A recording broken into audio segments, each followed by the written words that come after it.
le chef de l'État reçoit l'accueil ému et enthousiaste des Vichysois. À l'été 1944, Vichy est encore officiellement la capitale de l'État français, mais le pouvoir réel n'est plus ici.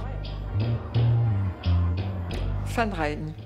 Fin de règne parce que Laval a quitté Vichy, l'ensemble des collaborateurs du gouvernement collaborationniste est parti à Paris. D'abord, maintenir l'ordre. Le pouvoir, il est chez les ultra-collaborationnistes.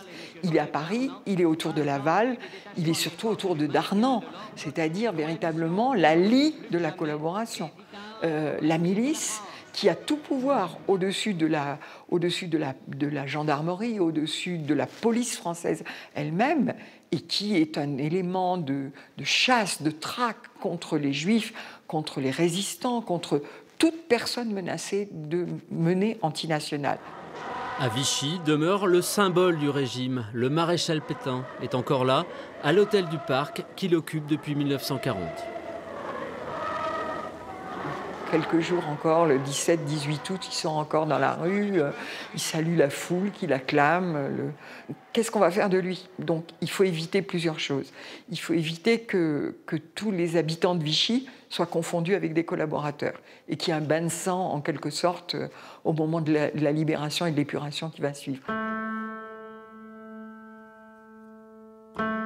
Il y a un personnage qui va jouer un rôle extrêmement important, c'est l'ambassadeur de Suisse, Stucky, qui va permettre, par les contacts qu'il a avec les Allemands, par les contacts qu'il a avec la résistance, par les contacts qu'il a dans cet univers vichysois qu'il connaît bien, d'aider à faire une sortie possible pour Pétain.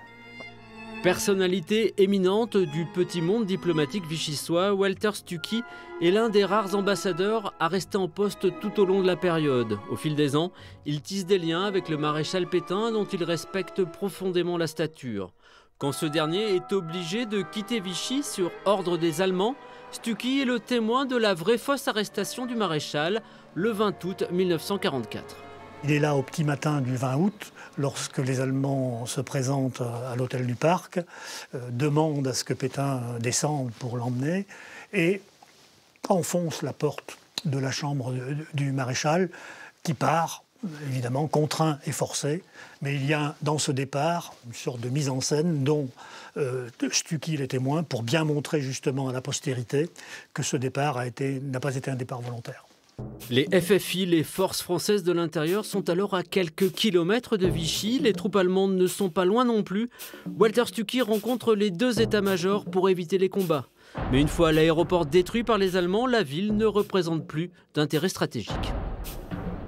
Tacitement, si vous voulez, il était admis qu'on ne se battrait pas, d'un côté comme de l'autre. Walter Stucky est venu, j'allais dire, officialiser cela. Il a incontestablement joué un rôle pacificateur. Il a veillé à ce que les braises ne s'allument pas.